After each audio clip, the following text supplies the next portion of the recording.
Bismillahirrahmanirrahim. Assalamualaikum warahmatullahi wabarakatuh. Anak-anakku sekalian, ketemu lagi dalam pembelajaran daring atau jarak jauh, yaitu sekarang ke bagian bab 3 tentang statistika ya. Statistika. Nah, di sini pembahasan sebelumnya kita sudah menjelaskan contoh penyajian data dari berbagai sumber media, koran, majalah, atau televisi. Yang kedua, hari ini kita akan membahas menentukan rata-rata, median, modus, dan sebaran data dari berbagai macam data. Tujuan pembelajaran melalui pembelajaran jarak jauh atau daring dengan cara menyimak video melalui YouTube maupun PDF, PowerPoint yang dikirim ke grup WA.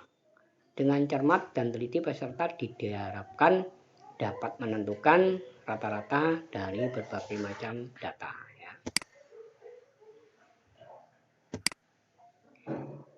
Ilustrasinya, ya, gambaran dalam hal pembelajaran ini. Ya. Dalam melakukan penelitian mengenai prestasi belajar di suatu sekolah, seorang peneliti mungkin akan tertarik dengan hal-hal berikut. 1.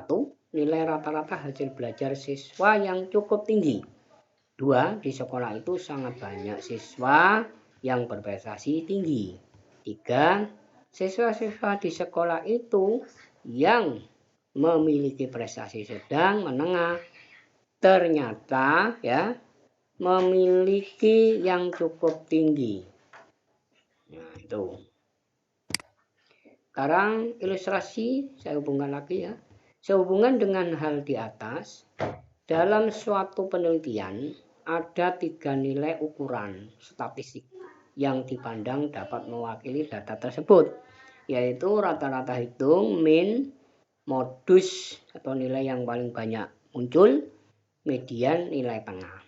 Ketika nilai statistik itu di atas dikatakan dengan ukuran pemusatan atau namanya ukuran tendensi sentral. Ya. Sekarang ukuran pemusatan. Ukuran pemusatan itu, nah di sini ilustrasi dari rata-rata mean. Ya, mean. Dalam kehidupan sehari-hari sering didengar istilah 1. Nilai rata-rata hasil ulangan. 2. Nilai rata-rata kelas. 3. Tinggi rata-rata taruna akabri, ini contoh ya. 4. Pendapatan rata-rata penduduk suatu negara dan lain sebagainya. Dalam statistika, nilai rata-rata disebut dengan istilah rataan atau rata-rata hitung atau mean. Rataan, rata-rata hitung atau mean merupakan salah satu nilai atau ukuran statistik yang banyak dipakai. Misalnya, dalam 4 kali ulangan matematika, seorang siswa memperoleh nilai 7, 8, 6, 9. Ini seorang siswa ulangan 4 kali. Maka rataannya atau mean-nya itu adalah 7 tambah 8 tambah 6 tambah 9 dibagi 4 karena 4 kali. Sama dengan 7,5. Ya, itu ya. Terus kesimpulannya maka mean itu adalah jumlah semua nilai dibagi banyaknya data. Lanjut. Contoh 1. Tentukan rata-rata nih hitung atau mean dari nilai 6, 7, 7, 8, 5, 6, 8, 9, 7, 5. Nah, ini ya. Berarti mean jumlah semua nilai dibagi banyaknya data. Mean berarti 6 tambah 7 tambah 7 tambah 8 tambah 5 tambah 6 tambah 8 tambah 9 tambah 7 tambah 5 dibagi 10. Nah 10 ini adalah frekuensi atau jumlah siswa. Ini biasanya kalau sedikit menggunakan data tidak berkelompok ini ya. Nah ini 68 dibagi 10 sama dengan 6,5. Mean-nya adalah 6,5. Nah, lanjut. Sekarang contoh yang kedua. Nah ini menggunakan tabel karena di sini frekuensi atau jumlah siswanya lebih banyak, sekitar 40 atau lah paling itu. Nah ini nilainya dibuat tabel 3, 4, 5, 6, 7, 8, 9. Nah, frekuensi ada 2, ada 3, ada 6, ada 5, ada 8, ada 4, 2. Artinya 3 ini 2 siswa, 4 3 siswa, 5 6 siswa, 6 15 siswa, nilai 7 8, nilai 8 ada 4, nilai 9 ada 2. Itu maksudnya ya. Nah, sekarang kita lanjut jawabnya. Berarti ya 3 kalikan 2 ditambah 4 kalikan 3, 5 kalikan 6 ditambah 6 kali 15 ditambah 7 kali 8 ditambah 8 kali 4 ditambah 9 kali 2, maka jumlahnya adalah 6 ditambah 12 tambah 30 tambah 90 tambah 56 ditambah 32 tambah 18 sama dengan 244. Karena banyaknya data dilihat itu jumlahnya 40, maka 244 dibagi 40, maka minnya 6,1. Lanjut, contoh yang kedua, ini contoh soal cerita namanya. Nilai rata-rata ulangan matematika dari 39 siswa adalah 45. Jika nilai 1 nilai ya ditambah seorang siswa bernama Sarah nilainya ya. Ini digabungkan dalam kelompok itu. Maka nilai rata-ratanya menjadi 46 ya. Nilainya Sarah ini belum tahu. Digabungkan sehingga 46. Berapa nilai ulangan matematika yang diperoleh seorang ya. Lanjut, caranya adalah berikut ya. Misalkan nilai ulangan syariah disimbolkan N karena belum diketahui, maka jumlah nilai ulangan sekarang adalah 39 kali 45 ditambah N, sehingga hasilnya 1755 ditambah N. Banyak data sekarang, 39 tambah 1 menjadi 40. Min sekarang 1755 ditambah N dibagi 40 sama dengan 46. Maka hasilnya 1755 ditambah N sama dengan 46 kali 40 ini kali silang. Sehingga hasilnya 1755 ditambah N sama dengan 1840. Kalau kita pindah ruas, ya, ini hasilnya N sama dengan 1840 dikurangi 1755. N nilainya 85. Maka nilai saranya adalah 85. Modus sekarang. Modus itu ilustrasinya dalam kehidupan sehari-hari kita pernah mendengar istilah mode, yaitu sesuatu yang paling banyak digemari. Karena paling banyak digemari, maka tentu saja paling banyak digunakan atau paling sering muncul dalam bidang pemasaran. Ukuran mode sering dipergunakan untuk mengetahui barang apa yang paling disenangi pembeli. Dengan perkata lain, barang itu menjadi mode dalam masyarakat itu. Ya. Nah, terus ilustrasi modus yang lain. Dengan demikian, untuk menyatakan kecenderungan yang paling banyak atau sering terjadi digunakan istilah mode atau modus. Misalnya kita mendengar bahwa umumnya kecelakaan lalu lintas terjadi karena kecerobohan pengemudi. Berarti modus penyebab kecelakaan lalu lintas adalah kecerobohan pengemudi. Nah, itu modusnya, ilustrasinya ya. Sekarang contoh lain, misalkan pada catur ulang 1 ternyata nilai yang paling sering diperoleh nilai Nia adalah 7. Berarti modusnya nilai Nia selama 1 tahun catur ulang 1 adalah 7. Dengan demikian modus dapat diberi batasan sebagai berikut. Modus adalah nilai yang paling banyak atau sering muncul. Modus adalah nilai yang frekuensinya paling banyak. Nah, ya. Nah, gitu. Contoh soal. Tentukan modus dari data berikut ini. Nah, ini tidak berkelompok ya karena beberapa orang aja. Jawab yang pertama A. Di sini dilihat nilai yang paling sering keluar atau berapa ini. Ini misalkan 5, ada 3, maka modusnya adalah 5, sering muncul. B, ini ada 5, 2, 7-nya 2, berarti modusnya 5 dan 7. Kalau ada modus 2, namanya bimodus. Nah, ini ya. Lanjut, tentukan contoh soal ya, yang kedua. Tentukan modus dari data berikut, ini data berkelompok. Berarti frekuensinya siswanya yang mengikuti ulangan ini banyak. Nah, seperti tadi.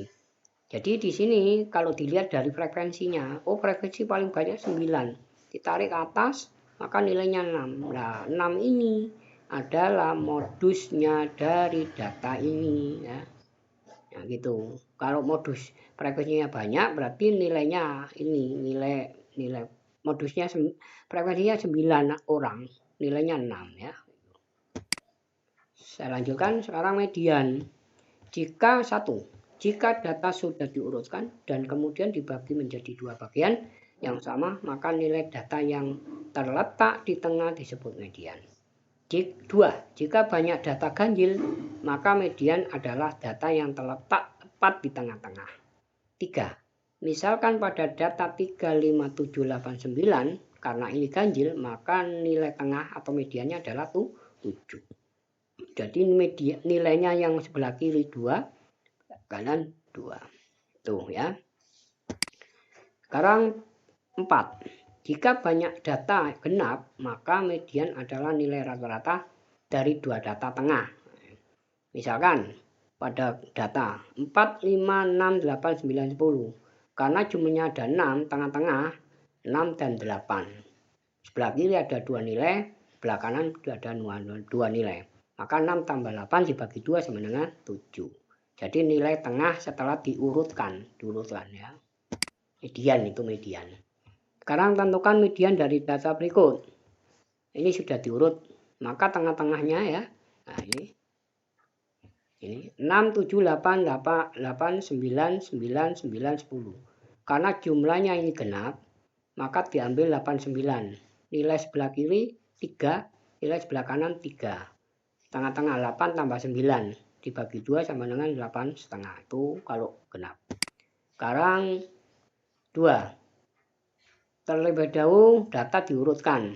Diurut dari 4 terkecil sampai ke besar. Karena ini ganjil ya. Ganjil tengah-tengah. Sebelah kanan ada nilai 5, sebelah kiri ada nilai 5. Nah, di sini berarti ada 11 ini ganjil. Tengah-tengah pas 7 itu median, enggak usah dibagi, udah pas. Lanjut. Data disajikan dalam daftar distribusi frekuensi ini berkelompok tadi seperti tadi ya. Nah, nilainya 3, frekuensinya 2 siswa.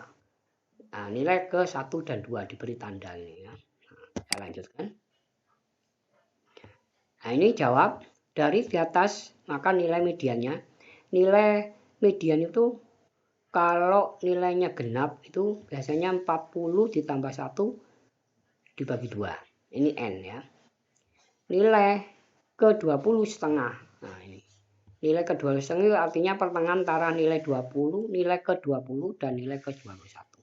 Dimana di daftar list tadi nilai ke 20 adalah 6, nilai ke 21 adalah 6 juga. Nah, kita lihat ya di sebelahnya biar kalian tahu.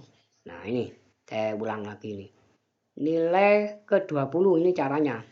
Ini kan 1, 2, 3 aneh. 20-nya kan di sini. 20 kan di sini, 21 juga di sini. Nah, ini juga 6 frekuensinya 12 ini. Nah, ini tengah-tengah ini. 6 berarti nilainya. Nah, sudah saya kembalikan lagi. Nah, ini ya nilainya sudah 6 tambah 6 dibagi 2 sama dengan 6. Catatan. Pada umumnya, jika dari suatu data telah ditentukan min, modus dan mediannya, maka ketiga nilai itu akan sering berdekatan. 2. Min, modus, dan median disebut ukuran pemusatan data atau ukuran tendensi sentral. Nah, itu. Sekarang menentukan ukuran penyebaran data. 1. Jangkauan atau dikatakan ring. Jangkauan suatu data adalah selisih antara data terbesar dan data terkecil yang dirumuskan sebagai berikut. Jangkauan adalah data terbesar dikurangi data terkecil. Sekarang yang kedua, kuartil. Kuartil dari sekumpulan data membagi data menjadi 4 bagian yang sama. Median adalah kuartil 2 di tengah-tengah, membagi data menjadi 2 bagian. Nah, itu yang sama. Saya lanjutkan. 3. Jangkauan interkuartil adalah jangkauan interkuartil disimbolkan dengan QR. Adalah selisih antara kuartil atas dan kuartil bawah. Kuartil atas disimbolkan Q3. Kuartil bawah disimbolkan Q1. Nah, ini. QR sama dengan Q3 dikurangi Q1. 4. Simpangan kuartil. Simpangan kuartil adalah jangkauan semi kuartil. Adalah setengah dari jangkauan interkuartil. Rumusnya adalah disimbolkan QD sama dengan setengah kali QR. Nah, jangan interkuartil atau QD sama dengan setengah dalam kurung Q3 dikurangi Q1.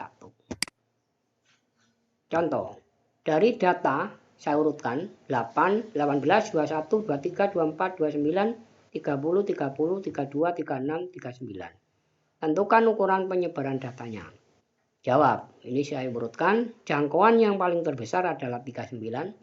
Data yang terbesar, data yang terkecil 18. Maka 39 dikurangi 18 sama dengan 21. Ya. Terus sekarang kuartil-kuartilnya, median tengah. Karena ini genap, maka antara 29 sampai 30 dibagi 2 hasilnya 29,5. Ini Q2. Q1-nya, karena ini bentuknya jumlah sebelahnya itu ganjil 5, maka yang tengah-tengahnya pas 23, dinamakan kuartil atas atau Q1. Kuartil bawah, Q3 adalah 32. Lanjut, jangkauan interkuartil. Karena rumus jangkauan interkuartil adalah QR sama dengan Q3 dikurangi Q1, Q3 32, Q1 23 sama dengan 9. Ya. Sekarang yang simpangan kuartil. QD sama dengan setengah kali Q3 dikurangi Q1. Setengah kali 32 dikurangi 23 berarti setengah kali 9 sama dengan 4,5. Latihan soal dikerjakan di rumah ya. Ini ada 2 soal ya. Nah, ini kemudian saya lanjutkan, ini penutup. Apabila ada yang ditanyakan silakan japri di WA grup atau WC. Tetap menjaga kesehatan, hindari kerumunan, memakai masker, mencuci tangan dengan sabun dan air mengalir sesering mungkin. Demikian penjelasan saya. Terima kasih, kurang lebihnya saya minta maaf. Assalamualaikum warahmatullahi wabarakatuh.